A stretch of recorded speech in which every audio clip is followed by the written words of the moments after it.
Hello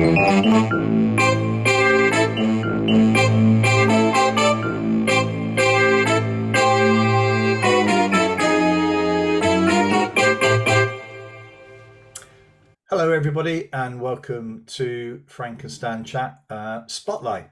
This is a series of chats we have where we invite a colleague to come and chat about a single issue, and I'm delighted to say that Dr Rebecca Lawton is with us again. Hello Rebecca. Morning. Hello. And the reason why you're here is that when we had a very interesting, I think, sort of well-received chat a few months ago. And during the chat, you discussed some of the approaches that you adopted to try and attract new staff, try and be more flexible about the way you work with your existing staff, and the sort of impact all this is having on your schools. So we've asked you to come back because it's an area that I think many others would be interested in hearing. So I'll just say hello, Stan. I'm glad to see you're feeling a little bit better. Yeah, on the road to recovery. Yeah. So Rebecca, would you mind just doing a little intro for those who didn't watch the first video, and then we'll get into the chat? Sure. My name is Rebecca Lawton. I am Director of Education for a group of, it's a large group of independent special schools. So we have two big brands, Acorn Education, who primarily look after children with mental health, SEMH issues, and we have Options Autism, which is primarily focused on children with autism. So, of course, we have a lot of staff who are working with some of our trickiest, hardest to work with children day in, day out. And quite a number of our settings are residential. So the children live with us as well. So we have care on site. We have some huge sites where we have multiple homes and then the school in the middle. So it's kind of a complex structure. Right. And we had a big look at international ways of best practice for teacher workload, for wellbeing, for mental health. And 18 months ago, in fact, nearly 2 years ago now, we launched the 4-day week project. So we started off with the central services team. So if you think about a large MAT, it's a very similar structure. So, you know, your HR, legal, finance, those kind of people initially, and 2 or 3 schools who were going to try it, pilot it, see if it could work. So we had 3 schools, gave it a go. We learned from the research, we learned from the evidence base. And the trick is, so 4-day week, basic principle is you're paid for your normal 5 days, but you work 4. So whatever is 100% of your normal week, you do 80, but you're paid for 100. So if you're a care worker on shifts, still works. If you're a TA who just does 9 till 3, still works for you because it's 80% of whatever your normal week is. Really easy if you're in an office because you can work out what 80% is of everything. Much harder when you're on a split shift, care shift, some schools, some care home, those kind of things. So there's a lot of maths happening. But the research says the principles are it works best if it's a bulk. So if it's just a day, so if it's a Friday or a Monday or a Wednesday or whatever that day is, because you get to switch off completely from work, have that break and come back into it, which when you're dealing with some of our children who are high energy, high need all day long, really benefits you. You can get to have that break, fill your cup back up and come back in again fresh and ready to go. And it just gives you that little bit of extra bounce in your step, that little bit of extra energy. I've heard that problem with sort of when leaders get sort of management time, and it's like 1 hour on a Wednesday, or they get their PPA time and it's sort of it's eaten into by something leading into that session and leading out of that session. So this idea of being able to sort of take it as a block actually does allow you to sort of manage your week outside of work as well, doesn't it? It does. I've also met people, Frank, who have happily done the PPA, but then said, yeah, your PPA is 9 till 10, but you must come into school to take your PPA time, rather than be flexible enough to say, well, you can come in 10. You've still got to do that work in your, some point, but if you come in at 10, that probably makes it much easier for you. Yes. But they insist, no, must be in school time. You must be in school. Sorry, cut you off there, Rebecca. No, it's interesting. We get the same kind of things coming up quite regularly, and it's very much about things like having that trust in your staff. So what we've had to be is really tight on KPI. So this is what good looks like. This is what good looks like for your role in this setting. And as long as you're hitting that 4-day week all day long, the minute that starts to drop, you've got that time to come back in and pick it up and catch up, or, you know, whatever's happened. So if Ofsted ring and your day is Tuesday, that's a week where you need to be in, and it's a 5-day week that week. And because people have got that extra space and that extra time for the rest of the year, they kind of don't mind when things like that happen. How do you make it work though financially? I mean, you were saying there's a lot of maths in this. That I suspect accounting for this, in making sure the pounds do match the bills. Yeah, absolutely. So the big win is you have huge improvements in attendance, huge reductions in illness and sickness absence. Whereas people would have had to have taken the day off to get a doctor's appointment or a dentist appointment or an optician, or to take their child. People work that into their 4-day week. Right. So you have much, much less supply cover. You have much less attendance issues. All of those kind of things are drastically impacted, which then gives you that flexibility and capacity to be doing your 4-day week structure. This year, all 70 schools have gone for it. So we've just done it across. So you're now what? 3 weeks into it. We're rocking. People have all done it in a really different way. It's been really interesting. There's no kind of set way of doing it. In my head, I imagined that people would do the Monday to Thursday academic, Friday they go and do their horse riding, their swimming, their whatever it is. Because we're special schools, we have a lot of those outreach kind of activities. In my head, I thought they'll just put them all on one day, and that's the day where the TAs will go out and take them to do those, and the teachers will have that day. It's a real mixed bag. People have had sometimes all outdoor stuff happens on a Tuesday, or we'll do vocational on a Thursday. And people have kind of mixed it across group. Some are doing the 4+1 model. We have some people who've asked for specific ways of doing it. So if you've just had a young baby, for example, and you want to finish a little bit early each day, some people have done it that way across, or if they want to drop their children off at school and start at 10. So people have kind of negotiated what the 4-day week looks like for them to get the wellbeing benefit, which is trickier when you need them to come back in.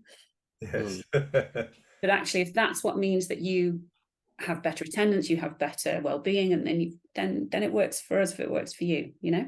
So there's been lots of kind of interesting and unusual and creative ways of interpreting it across group.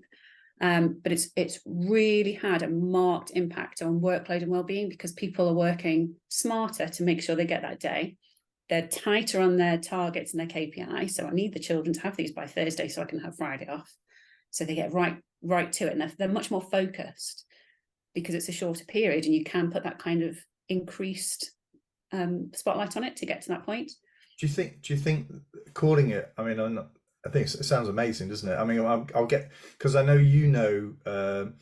the non-special side as well, because there may be some factors that enable you to do this in your particular settings. So I want to see whether it would work in other places.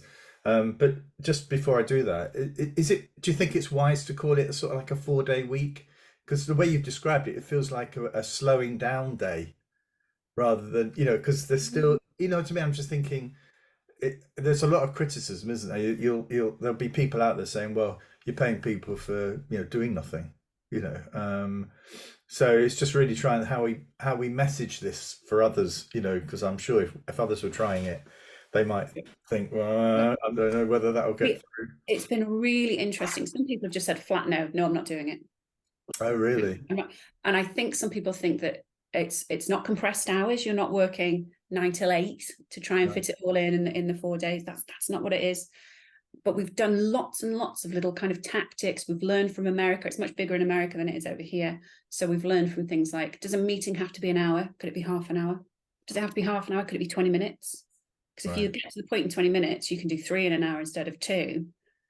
And actually now you've got a whole day free that you would have been in meetings, just being polite. Whereas actually now you can just, if this meeting is about agreeing the timetable, let's agree the timetable, do the reading in advance rather than reading the slides that everybody's already been given. All those kind of little tips and tricks from the corporate world to kind of just make us that little bit more efficient. And it really does speed you up, and it really does get you don't lose the relationships, which people thought might have been the case. You know, those kind of, you know, around the coffee pot moments are still happening. But when we're in the work mode, we get to it because we all know that actually we haven't got an hour to spend chatting. We need to just get to the point and get on with it. Yeah. And when you're as big as we are, we could be talking about 40 schools in one meeting.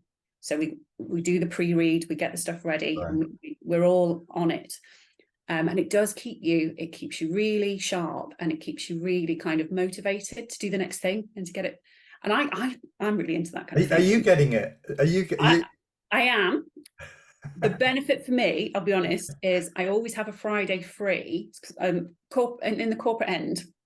So we try and do Monday, Thursday for meetings, Tuesday, Wednesday for school visits, so that schools always know that they can get hold of their people on a Monday and a Thursday, because we're always going to be doing office stuff and we're always going to be out and about on those kind of middle days. And I've always got Friday free for interviews. If I do need to just put an hour back in, I've guaranteed got some time slot where I can do something that's a unusual thing that happens, or Ofsted want to ring me, or I need to do something. So Friday's always my golden win. Right. Just something in that I wouldn't have been able to fit into my week otherwise. And it's rare you get that in education. That I know I'll be able to do it on a Friday. Yeah. How did you present this to the parents? We did. Because 4-day week is a brand, so the terminology is kind of quite set, because it's a branded approach that's done across. It's international. It's not something that we've come up with.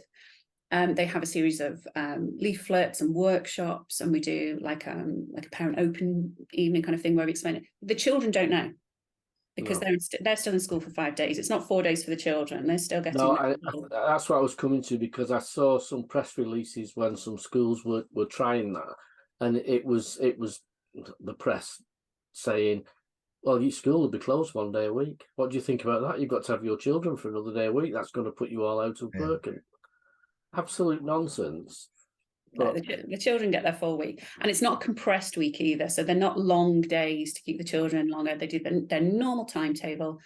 We had an inspection in one of our schools that was the pilot, one of the initial ones. Ofsted didn't notice. They didn't notice that we operated a 4-day week model at all. It just wasn't, because it's just automatic. If you think about it, the weekend is kind of it's a cultural phenomenon anyway. We've invented it and we've just culturally accepted it. If you go to other countries, sometimes it's Friday that's the weekend, and people work Sunday. So there's all sorts of cultural things that kind of say, is it a 3-day weekend or a 2-day weekend? That's kind of your choice, really. So that's all we've done. So I mean, there are particular opportunities that present themselves because of your settings. I mean, you've got a lot of experience of working outside of this independent sector. I mean, have you thought about how, if you were to find yourself back in that area, is this something you think you could do, or what do you think would be the issues for schools looking at this? I mean, theoretically, if you've got a member of staff who is doing 2 sessions of PPA, 2 sessions of management time, that's a Friday, isn't it, really? So if you just put all of those on one day, you could do 4-day week for your middle managers and up without massive amounts of change. It's about the teaching staff. You'd have to add, for FTE, you'd have to add bodies to make it work. And it's about whether, because you're much tighter on your staffing percentages in mainstream, whether you can make that work within the much tighter financial restrictions that you've got there. So, we have a lot of flexibility in the independent sector, and we use them to their fullest to make sure that things work, because it's so important for us. In independent special, the children are high need, high energy. And we need the staff to be on their game, to be able to be at their best for those children all the time. And to be outstanding, they need that space, they need that decompression, they need that reflection time to be able to do it. I think you probably need less of that in mainstream, although it's still tricky, it's still tough, it's still hard. But I think it's much more critical in independent special to give people that space and that support to be able to give their best to those children.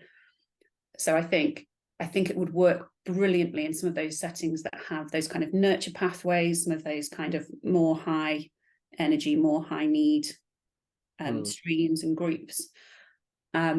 Whether it would make a massive difference to attendance and well-being in primary school key stage 2, I don't think there's a lot of research on that, if I'm honest. No, I think it's interesting in terms of particularly some subjects in secondary where you've got major challenges to fill them. You know, I mean, the government's really failed, hasn't it, for a number of years in recruiting sufficient teachers in some of these subjects. Clearly, some schools are looking to sort of reduce the number of contact lessons they have, you know, as part of the way to attract staff in. So I'm wondering, has this had an impact in terms of recruitment for staff at your place? Are you now sort of market leaders, shall we say, this is the place to go because, well, I suppose that's what you're hoping. Well, if you have the option of working 5 days a week or 4 days a week for the exact same salary, it's definitely something we've got that other people don't have. Yeah. And I am having a really good time with recruitment at the minute. We've got some fabulous people coming to us. We've got some brilliant staff. And you have to really decide to work with autistic children all day. You have to really decide to work with an SEMH school. It's not I'll do it for a bit. Do you know what I mean? It's a calling, it's a passion. It has to be something that you are absolutely wedded to do it well. So we are quite we're quite tight on our recruitment, that we want the right people, and the right people need that time to decompress. The right people need that support and that therapeutic approach. A big part of what we do is this therapeutic approach and this nurturing approach, and it's about having a full cup to give to the children. So teacher wellbeing is absolutely at the core of who we are and what we do. It's fundamental to who we are as a business. And one of the big things that people say when we're in the recruitment process and we talk to people, I've just had some people start in September and they were like, we weren't sure whether you were kind of making it up and it was just a pitch. And now we're in it and we see what it is, and we see that we look after the staff as much as we look after the children, because that's the only way to do it, really, and to be good in our sector. And we thought you were kind of kidding. We thought it wasn't really a thing. And then they come to us and they're like, oh, no, it is a thing. And, you have this time, you can go and you can reflect. And some of them will we have lovely posts on Facebook and LinkedIn and things of people going, I just went for a walk in the park with the dogs.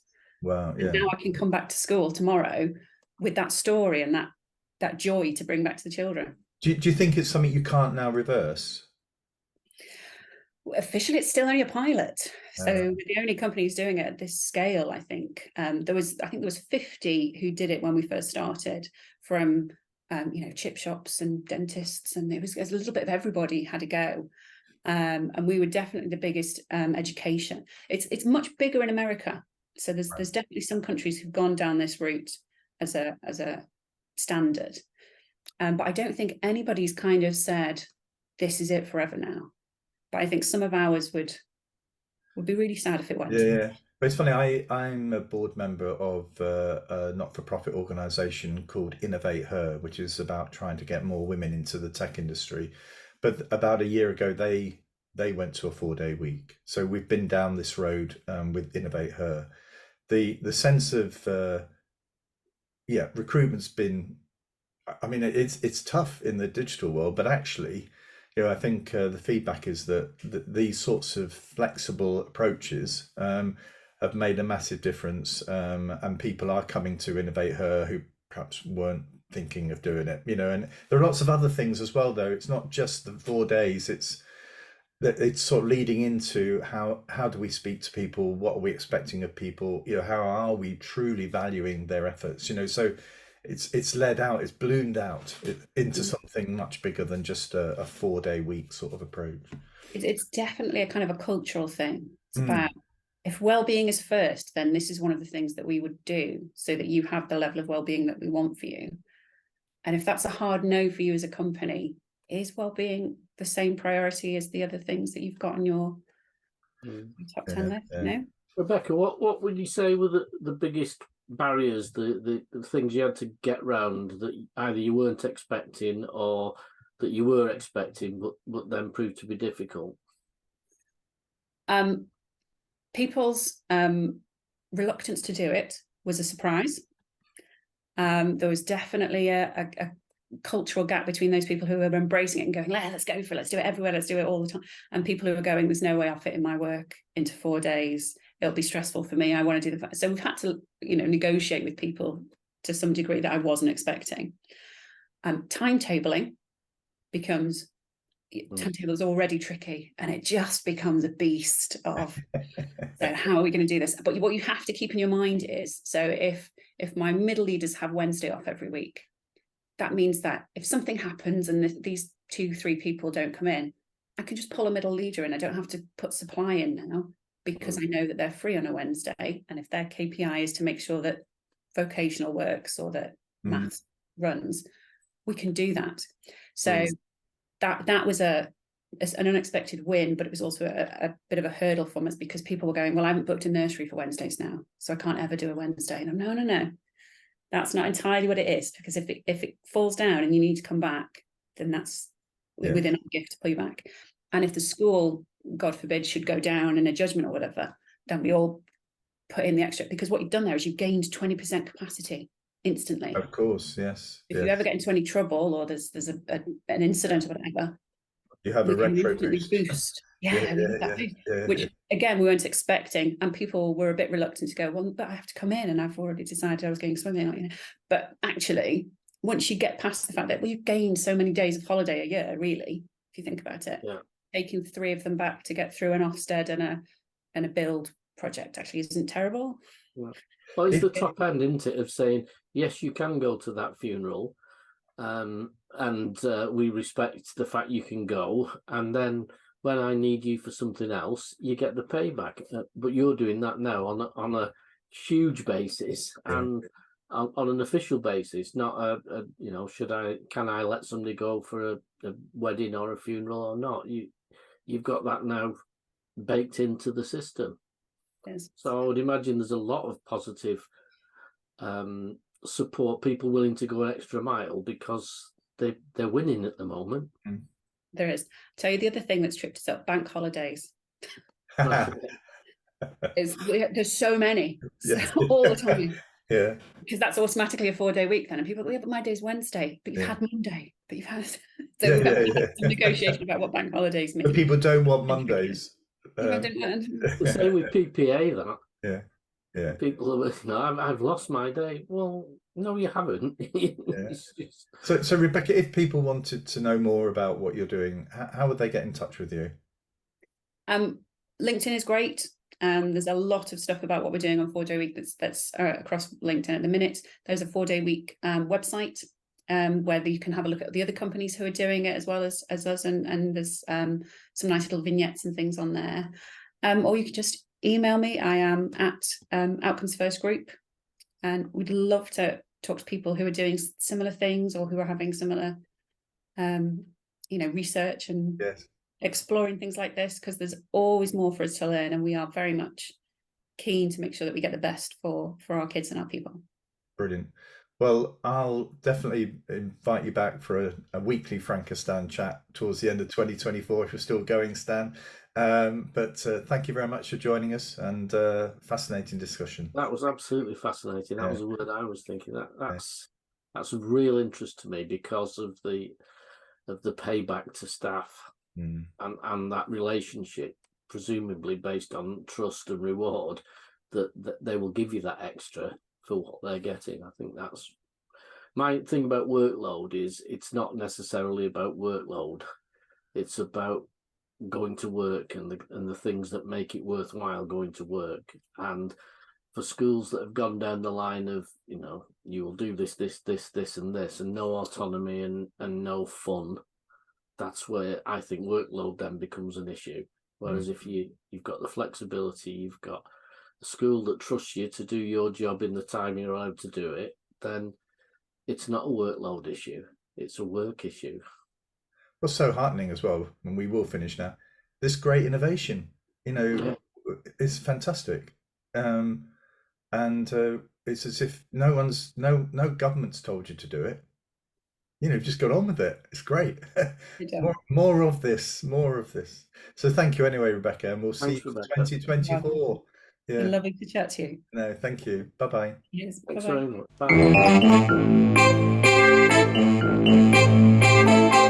Bye.